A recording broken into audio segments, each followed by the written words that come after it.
Before the break, I asked, what does the Saskatchewan First Nations chief actually make? The man with the answer works for the Canadian Taxpayers Federation.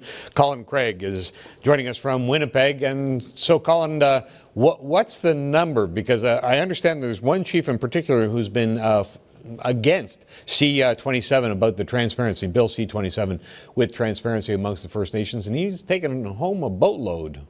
He is. That, of course, is the Onion Lake First Nation chief, Wallace Fox. He's been against transparency and this legislation since the very beginning. And lo and behold, when we were able to get a hold of his numbers, it looked like he was making roughly around the same as Brad Wall, the Premier of Saskatchewan. And of course, Brad Wall serves the entire province, whereas the chief just serves a tiny community. I'm looking at the size of the community, 3,283 people.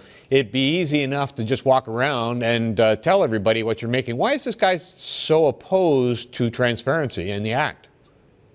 You know, I don't know. We've talked to people from the community, and they, of course, have concerns over transparency. They don't feel that they can walk into the band office and get this information. At least that's what they've communicated to us.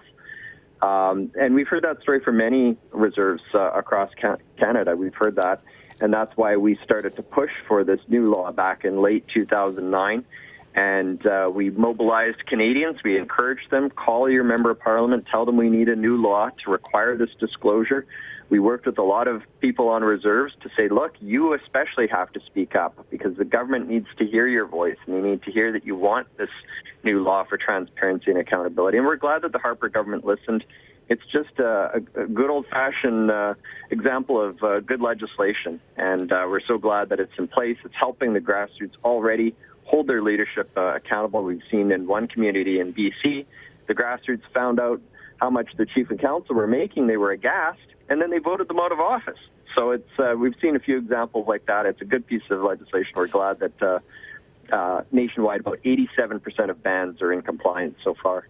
Yeah, there's still a few holdouts. And, you know, the ones that are holdouts, and I don't know whether Chief Fox is one of these kinds of people, but they say, hey, listen, we make our financial statements open to all of our band members. The problem is the band members, as I understand it, have a hard time getting a hold of that information. C-27 isn't just for people outside the band to take a look at what the First Nations chiefs are making. It's for people inside the band as well. Isn't that the case?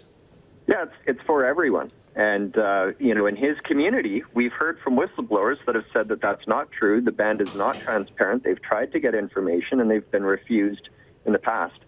So that's a great example of why this legislation is needed, so that people can get this information. And the other important aspect about what Ottawa's done here is that in the past, when band members ask for the information, they've told us that they've faced repercussions, they've been bullied, they've been labeled as troublemakers for daring to ask how much their politicians are making.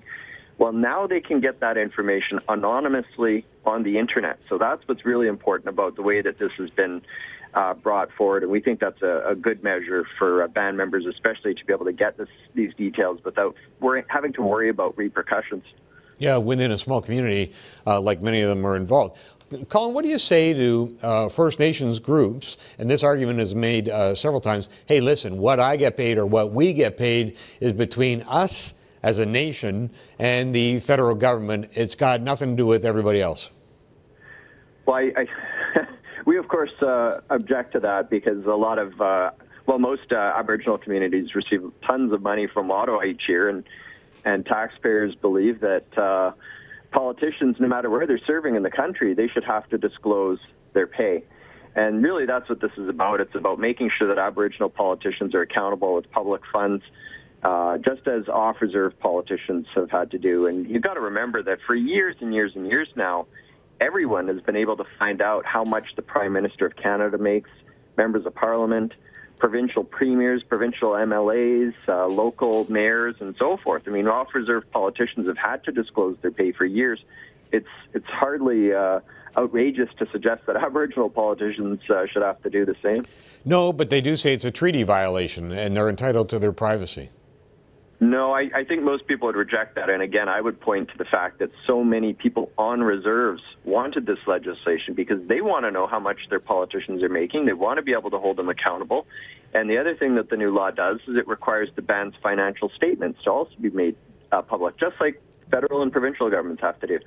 And what that allows band members to do is look at how much money is coming into the band and see where it's going.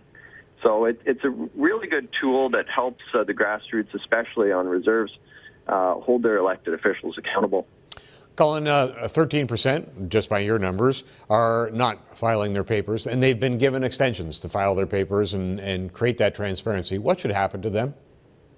Well, the federal government, in the legislation, they have the ability to start clawing back on discretionary funding for things.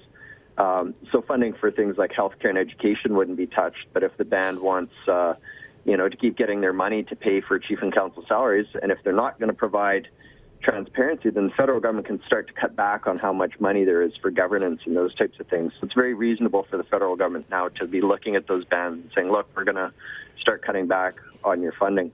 It's disappointing, really, more than anything, that some bands are still saying, hey, wait, keeping our politicians' pay hidden from the public is more important than doing what's in the best interest of the community. I mean, it just doesn't make sense.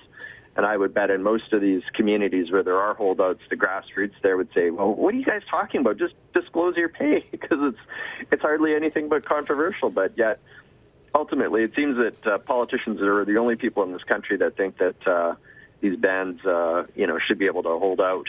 Yeah. Colin, thank you so much.